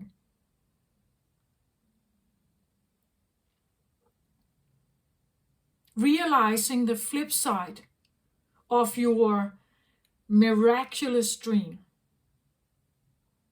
That's actually what I have here. That is the flip side of the miraculous dream for Leo. That's what I feel.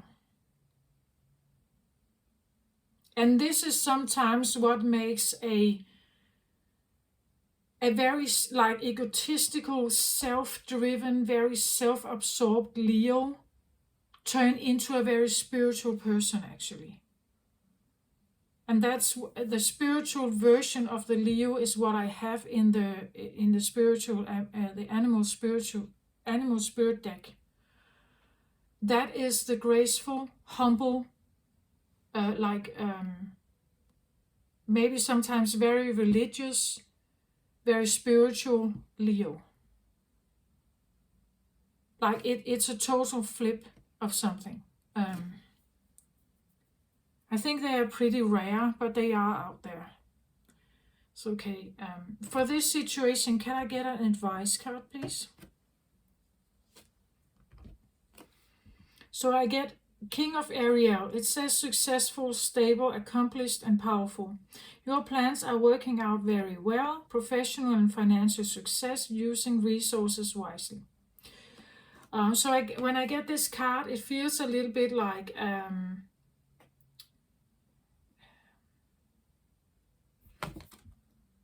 using your resources wisely. And again, if you feel like resources are low, you should use them wisely. To still be a king here, this is a king card, to still feel successful, to still be stable, accomplished, or powerful. So how do I become powerful if I am low on energy here? By using your resources wisely.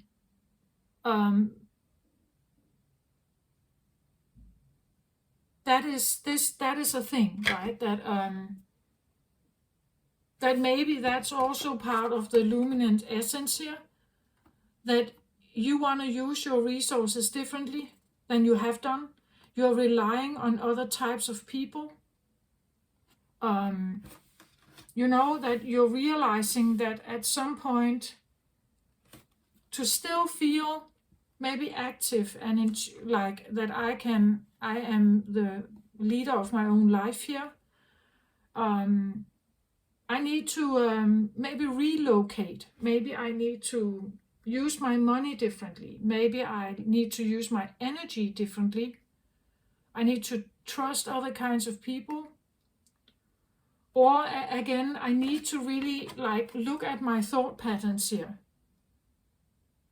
And if something has been holding me back, or there has been like manipulations or something, yeah, I need to find other ways then. I need to find a way out of that. This tarot deck is always very positive, right?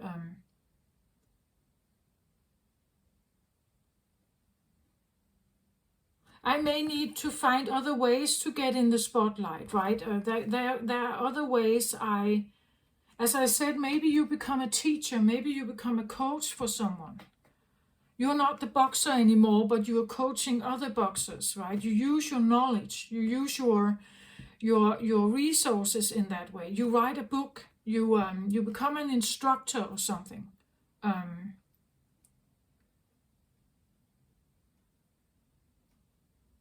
You know, like that is a way of, maybe you decide to like share your knowledge, to again, you could be very successful in one area where you're the king here, right? And because you have that awareness, because you have all that knowledge, you can share it. You can share it, you can teach it, you can like give it to friends, family, you can offer your advice, you can be a supporter. Like you can be a teacher and a supporter for someone else. So you can have an indirect success through someone else, if you try to teach it. But that puts you in a more humble position. You are no longer the one in the spotlight. You are no longer the one who is seen, right? You are assisting, perhaps, but you are no longer seen. But that is a way where you can still find that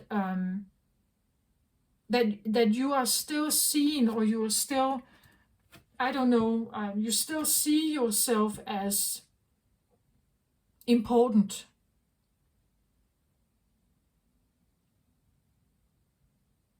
Right? You still see yourself as important. Or that this humbling feeling that you may have had, this divine moment, that it changes something in you. It changes you to realize that, okay, I have been very focused on my money and very like financial success and something. Maybe I wanna do something differently. Like maybe I wanna create something that is of importance to my dear closest friends, those who were with me in the beginning, or those who have actually helped me along the way, or I want to be there for them, perhaps, in whatever way that is helping here.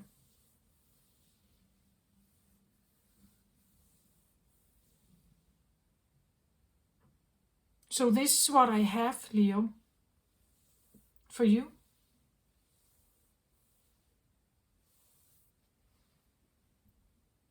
I feel like I've thrown a bucket of water in your face. That's what I feel like. I don't know if that's a good thing, but that's what I feel like. I hope that I hope it helped.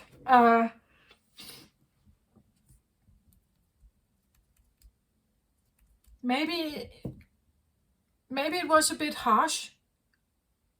I'm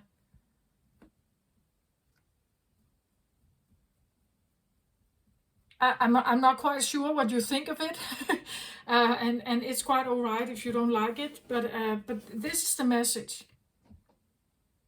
and I feel like it comes out like that because someone needs to hear it.